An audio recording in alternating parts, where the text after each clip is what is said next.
Hello everyone students, आप सभी का इंडियन एजुकेशन सेंटर पर स्वागत है। आज मैं क्लास 10th का जो 17 फरवरी को इंग्लिश का पेपर हुआ है उसे आज संपूर्ण सॉल्यूशन लेकर आए हैं, जिससे आप क्वेश्चन मिलाकर ये कंफर्म कर सकते हैं कि आप कितने क्वेश्चन सही हुए हैं। चलिए मैं शुरुआत करता हूँ। पहला, read the flowing passage carefully and answer the question given below. इस क्वेश्चन को पढ़ना है पैसेज को, और इसमें दिए गए 5 क्वेश्चन हैं, उन्हें सॉल्व करना है। मैं पैसेज पढ़कर पूरा टाइम खराब नहीं करूँगा, मैं फटाफट आपको आंसर बताने की कोशिश करूँगा। जैसे पहला का आंसर है, पहला question, what is the first requirement of good etiquette. इसका आंसर होगा सी नंबर।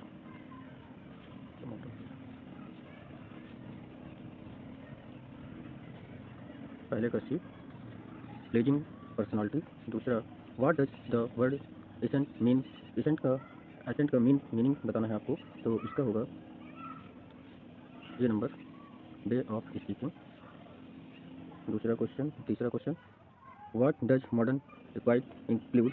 इसमें आपको तीसरे का आंसर देना है। तीसरा है C number, a clear idea of day to day topics and happening. अब आपको इसका हो गया चौथा, व्हाट इज मॉडर्न इक्वाइट। इसका बताना है, तो ये आपका डी नंबर, जो ऑन आर्ट। मतलब पांचवा question, give the opposite word of modern. Modern यानी आधुनिक, आधुनिक का अपोजिट बताना है, तो आधुनिक का होगा एंशिएंट यानी प्राचीन। मतलब दूसरा passage, read the flowing passage carefully and answer the question given below. ये एक 5 क्वेश्चन दिए गए, इसमें इस पैसेज को सावधानीपूर्वक पढ़ना है और आगे आंसर का मिलान करना है। तो आगे हम डायरेक्ट क्वेश्चन पर चलते हैं। Who was Ashoka. अशोका कौन था? तो अशोका एक मुगल एम्परर, सी नंबर। दूसरा question, where did emperor Ashoka plant the shady trees. तो इसका सही आंसर है C number, on the roads and public places. तीसरा question, the Mughals planted the magnificent avenues of chinar इन।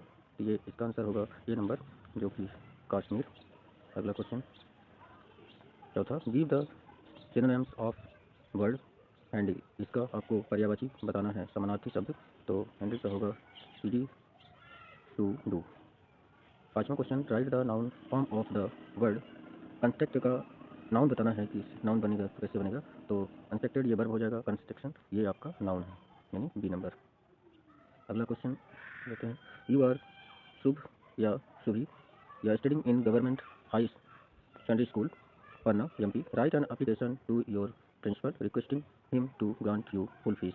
यानी अपने प्रिंसिपल को फुल फीस माफ़ करने के लिए एक आवेदन बनाना है। मैं आपको डायरेक्ट आवेदन, ये आपके क्वेश्चन ऊपर हो गए, यू आर शुभी या Shubham.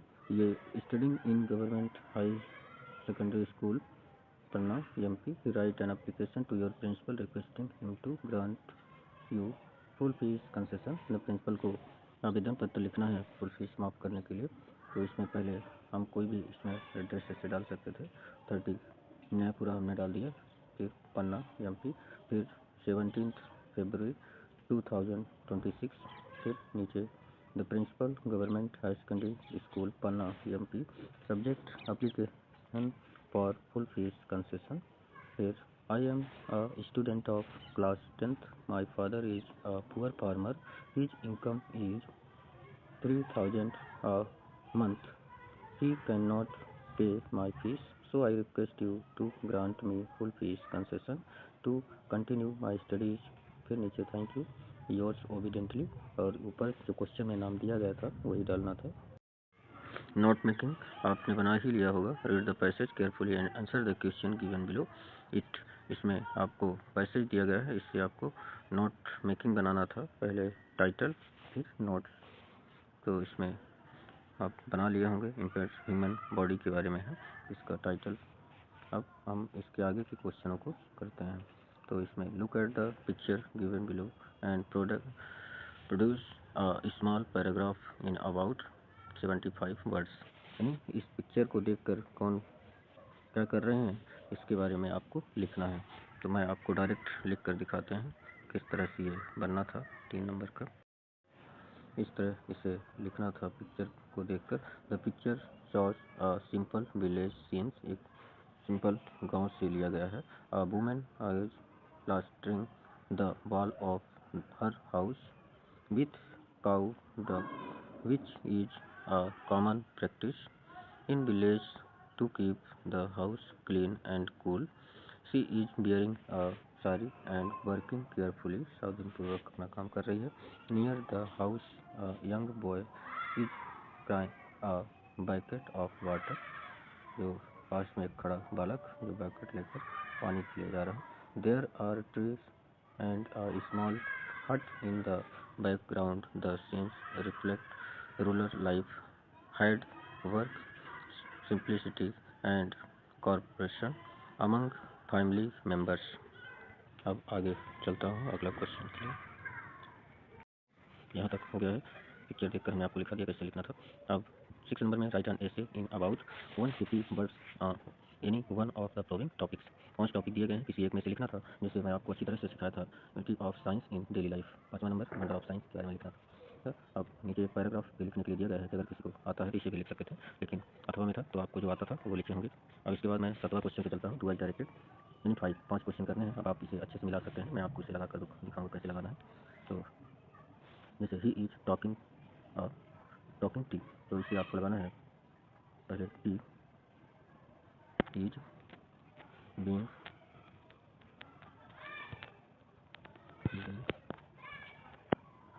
Taken by him, taken by him, इस तरह से पहले कैसे। अब दूसरा क्वेश्चन में चलते हैं। दूसरा है Riya writes a letter change into negative sentence. इसे नेगेटिव बनाना है, इसके लिए आपको करना था रिया डज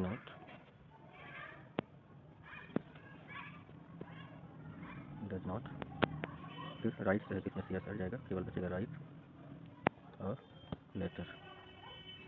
अब आगे चलते हैं अगला क्वेश्चन। अगला क्वेश्चन क्या दिया है, सो दैट का यूज़ करने को दिया है, तो इसमें कुछ नहीं करना था, इसे केवल बी ईट फूड, फूड के बाद डायरेक्ट सो दैट एक साथ, सो दैट।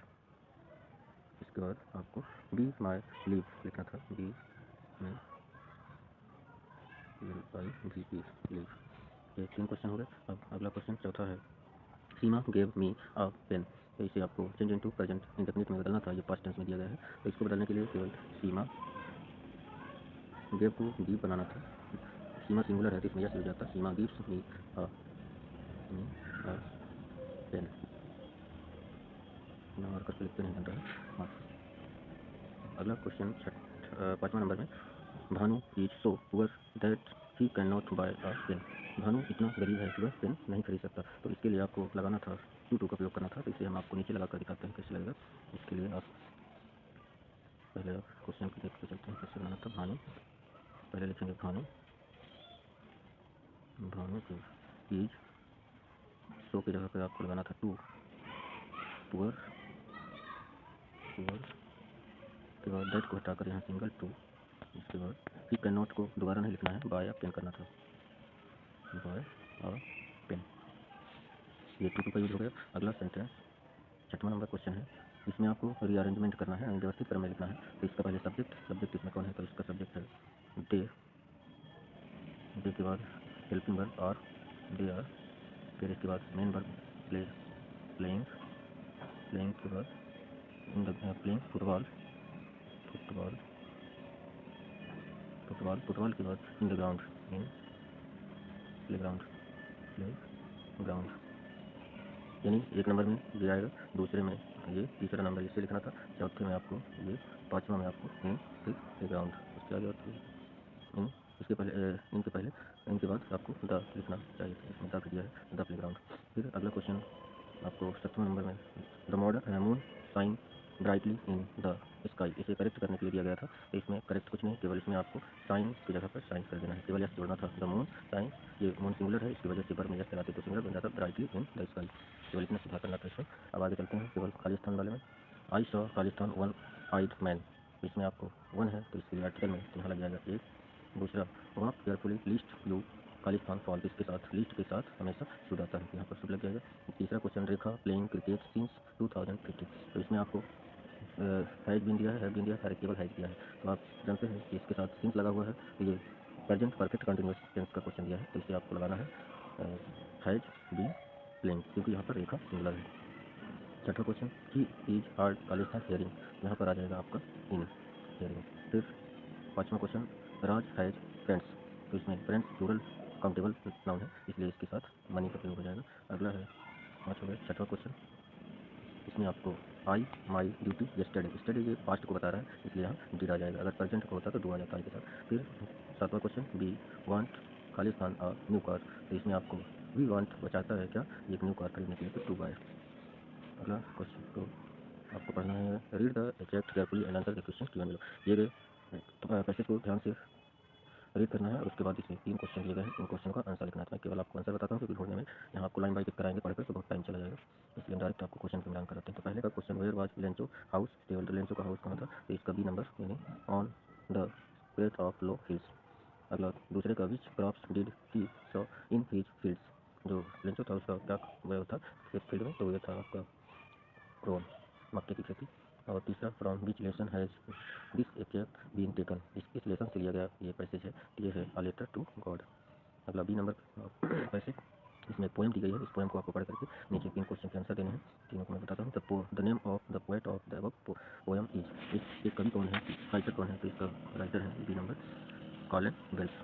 फिर दूसरे का, what colour is the Asian lion skin, यानी एशियन लायन की स्किन का कलर कैसा होता है, तो ये यानी आधा पीला।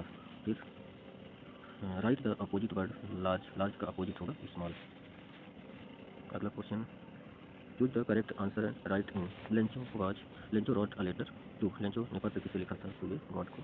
What was the name of Anne Frank diary, अने फ्रैंक डायरी लेखक का क्या नाम था, तो इसे पीटी कहते हैं। अगला, where did Rajveer and Pranjal study, Rajveer और प्रांजल कहाँ पर स्टडी करते थे, तो ये आपको दिल्ली।